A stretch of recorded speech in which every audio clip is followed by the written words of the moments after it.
Hello friends, welcome back. तो चलिए हम लोग कंटिन्यू करते हैं अपने स्नैक लैडर ट्यूटोरियल को।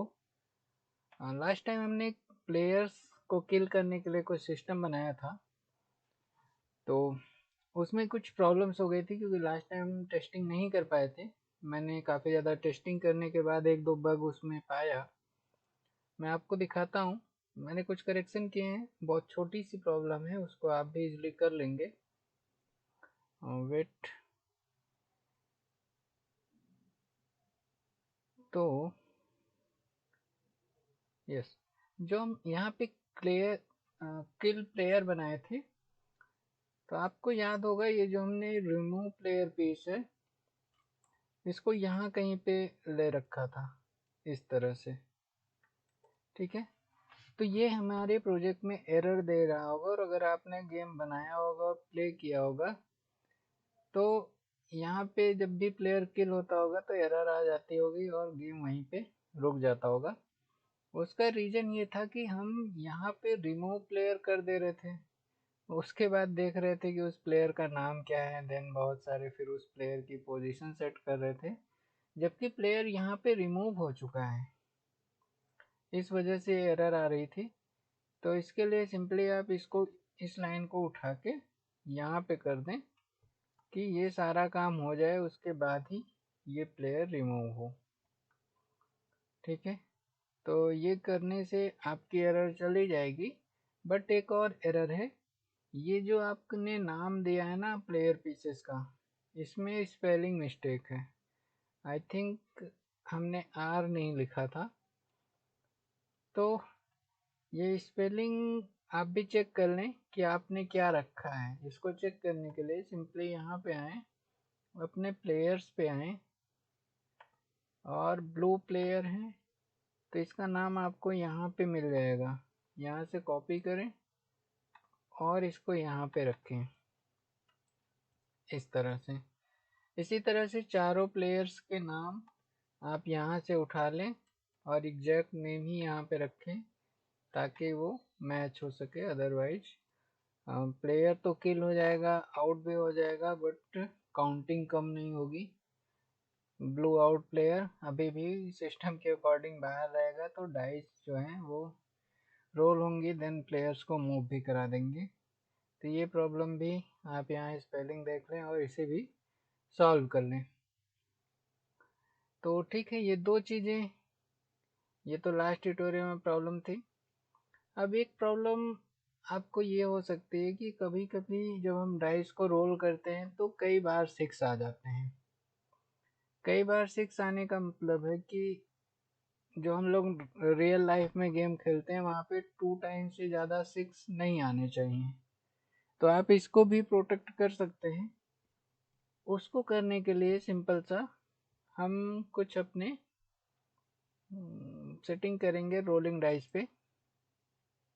ये हमारे रोलिंग डाइस हैं।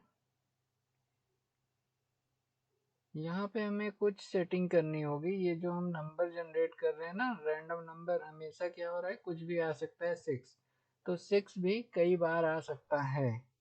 इस चीज़ से बचने के लिए अगर हम यहाँ पे एक मैक्सिमम नंबर का वेरिएबल बना दें, पब्लिक इंट, और इसका नाम दे दें मैक्स नंबर। ठीक है, देन हमें कुछ अपने गेम मैनेजर की भी हेल्प लेनी पड़ेगी यहाँ पे। देखिए, अब ये जो 6 जा रहा था, इसकी जगह पे हम सीधे मैक्स नंबर डालेंगे, जो कि कुछ भी हो सकता है।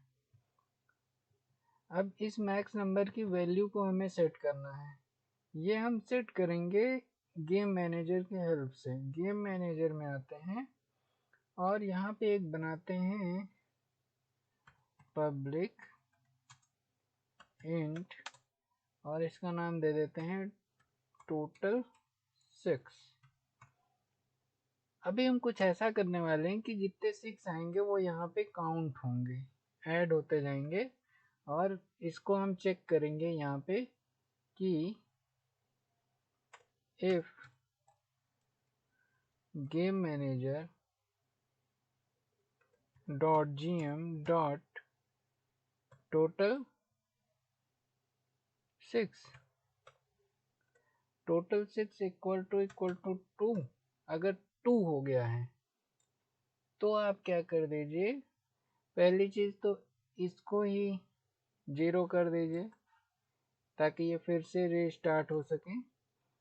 इक्वल टू हमने 0 सेट कर दिया और इसका जो मैक्सिमम नंबर है वो कम होके मैक्सिमम नंबर इक्वल टू 5 ही हो जाए। दैट मीन्स 5 से ज़्यादा अब ना आए। अगर 6 2 बार आ चुका है तो एल्स में आते हैं और एल्स में क्या देंगे कि मैक्सिमम नंबर आपका 6 होना चाहिए। तो जब तक 2 बार 6 नहीं आ जाता तब तक 6 आएगा। जैसे ही 2 बार 6 आ जाएगा तो अब मैक्सिमम नंबर की वैल्यू 5 हो जाएगी। अब इस टोटल 6 को भी तो हमें कहीं से सेट करना पड़ेगा कि अभी कितना है। तो उसके लिए हम यहाँ पे कर सकते हैं इफ ये जो नंबर गॉट है, if number got equal to 6 होता है अगर, तो आप क्या करो कि टोटल 6 जो है जितना भी है उसमें प्लस इक्वल टू 1 कर दो, है ना। अगर 6 है तो प्लस इक्वल टू 1 कर दो और एल्स की हमें ज़रूरत नहीं है क्योंकि हम यहाँ पे ऑलरेडी 0 कर दे रहे हैं। तो इस तरह से आपका जब भी 6 आएगा तो ये हो जाएगा और अगर 2 टाइम्स इक्वल टू हो गया तो यहाँ से फिर वो दोबारा से 0 हो जाएगा। तो अब क्या होगा कि एक प्रोटेक्शन हो जाएगा, आपके प्रोजेक्ट में कभी भी 2 बार से ज़्यादा 6 नहीं आएंगे। तो एक प्रॉब्लम ये हो गई। अब एक और प्रॉब्लम है अपने गेम में। ये दोनों प्रॉब्लम से सॉल्व हो गई है। इसको करने के बाद यहाँ पे आपकी बग नहीं आएंगी। एक प्रॉब्लम और है कि यहाँ पे जो हमारे प्लेयर्स हैं जब यहाँ से मूव करते करते 100 पे पहुँच जाएंगे तो अभी क्या हो रहा है कि अभी भी इसको डाइस रोल होने के लिए मिल रही है ना। जबकि अगर ये प्लेयर यहाँ पहुँच गया तो अब इसको डाइस ना मिले, इसको डाइस मिलने की कोई ज़रूरत नहीं है, डायरेक्ट इसको और फिर इसको ट्रांसफ़र हो जाए। इस तरह से ये मूवमेंट होना चाहिए। तो आइए देखते हैं हम इस चीज़ को कैसे कर सकते हैं। तो चूँकि हमारा सारा कुछ अब रोलिंग डाइस से ही कंट्रोल हो रहा है तो नीचे हमारे पास एक मूव स्टेप है जहाँ से प्लेयर मूव हो रहे हैं।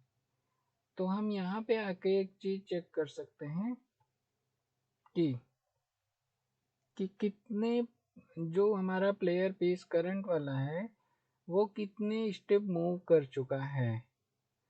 तो हम चाहें तो यहाँ पे एक कंडीशन लगा सकते हैं, if current player piece dot number of step already move equal to 100।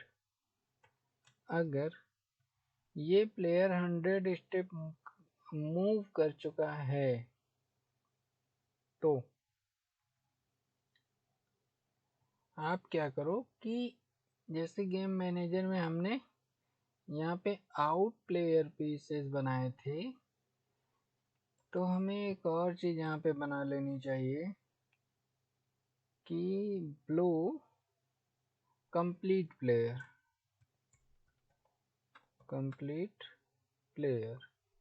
तो अब ये क्या करेगा कि जैसे ही 100 होगा तो हमें ये पता चल जाएगा कि कोई प्लेयर कंप्लीट हो गया है कि नहीं। तो बाय डिफ़ॉल्ट कंप्लीट प्लेयर तो 0 है, लेकिन जैसे ही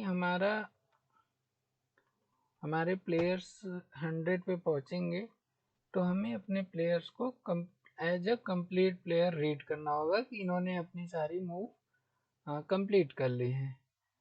तो अब यहाँ पे जैसे हमने यहाँ पे रीड किया था प्लेयर्स को कुछ इसी तरीके से, यहाँ भी ले लेते हैं स्ट्रिंग और रोलिंग डाइस में आते हैं, देन करंट प्लेयर पीस का नाम निकालते हैं। ठीक है, अब हमें करंट प्लेयर पीस का नाम पता चल जाएगा, उसके अकॉर्डिंग ये हमें पता चल जाएगा वो किस टाइप का प्लेयर है, और इन चीज़ों को हटा देते हैं।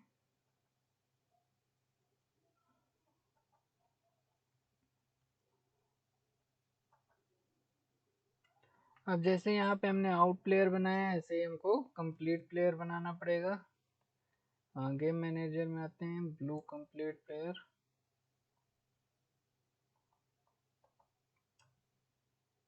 ठीक है। तो इसी तरह से सारे के कंप्लीट प्लेयर जो होंगे उनको 1 कर देना होगा। चाहे तो डायरेक्टली कर लें क्योंकि एक ही है, या +1 कर दें, जो भी है प्लस इक्वल टू उसमें 1 कर दीजिए। बाय डिफ़ॉल्ट 0 है तो वो हमेशा 1 आ जाएगा क्योंकि एक से ज़्यादा प्लेयर है नहीं। हम इसको इसलिए बना रहे हैं कि कभी आपकी ज़रूरत हो सकती है पड़े कि आप मल्टीप्लेयर्स के साथ गेम बनाएं। मैं आपको इसमें नहीं बताऊंगा बट आप बना सकते हैं।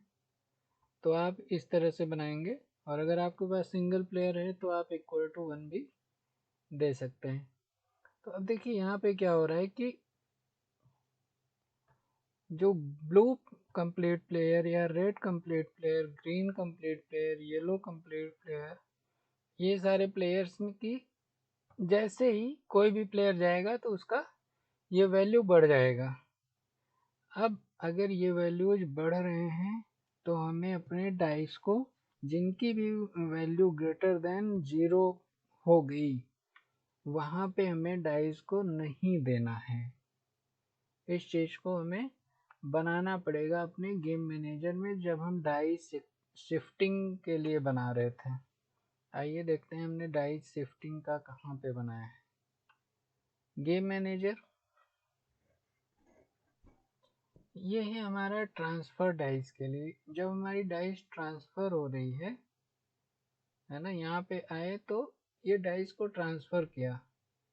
अब डाइस ट्रांसफ़र हुई तो हमें यहाँ पे चेक करना पड़ेगा कि जो डाइस अभी ट्रांसफ़र हो रही है वो कहीं ऐसा तो नहीं है कि पहले ही उसका प्लेयर सारे पाथ को कंप्लीट कर चुका है।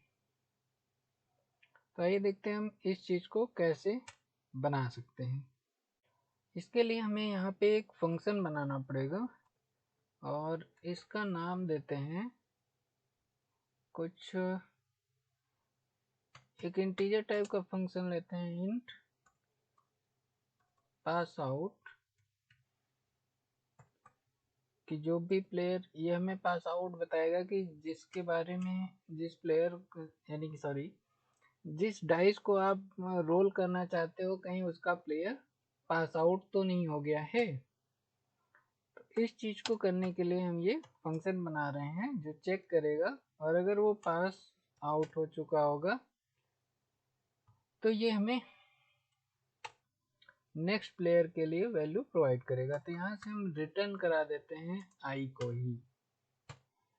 अब यहाँ पे कुछ टास्क करेंगे, जैसे इफ आई इक्वल टू 0 है तो जाहिर सी बात है ये क्या करेगा, ब्लू प्लेयर पीस के जो हमारा रोलिंग डाइस है उसको देगा कि भाई आप रोल हो। बट हमें उसको चेक करना है कि if game manager dot gm dot blue complete player is greater than 0 तो नहीं है।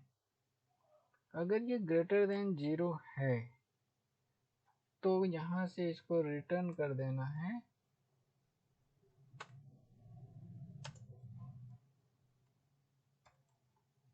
जो भी आई में है उसमें +1। ठीक है, तो इस तरह से हम इसको रिटर्न करा देंगे। और यही सेम चीज हम बाकी के प्लेयर पे भी कर दें कि एल्स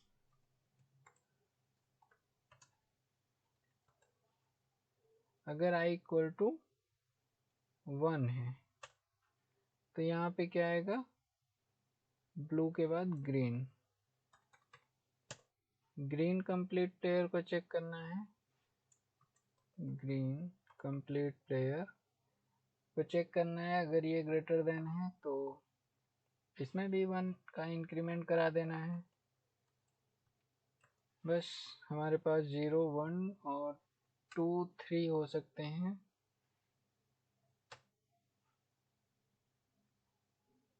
तो अगर 3 कर देंगे आप, एक सेकेंड, रिटर्न 0, 1, 2, 3,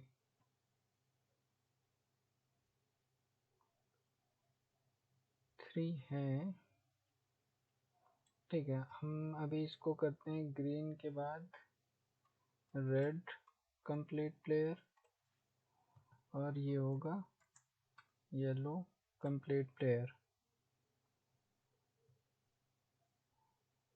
हाँ,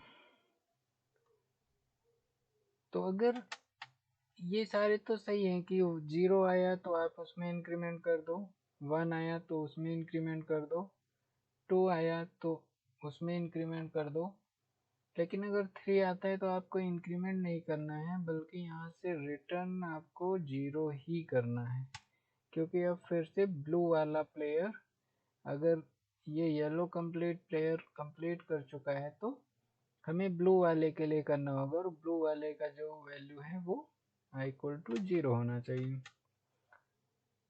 तो इस तरह से हम यहाँ से रिटर्न करा लेंगे पास आउट की वैल्यू। अगर ये सारी कंडीशन फॉल्स होती हैं तो वही वैल्यू फिर से यहाँ से रिटर्न हो जाएगी।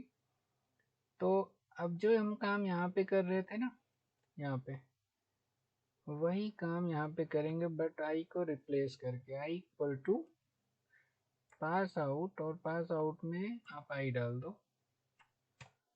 तो अब आपको ये एग्जैक्ट वैल्यू देगा जो रोलिंग डाइस की होनी चाहिए। तो पहले तो आइए देखते हैं ये सही से वर्क कर रहा है। अगर कर रहा है तो ठीक है, आगे बढ़ते हैं।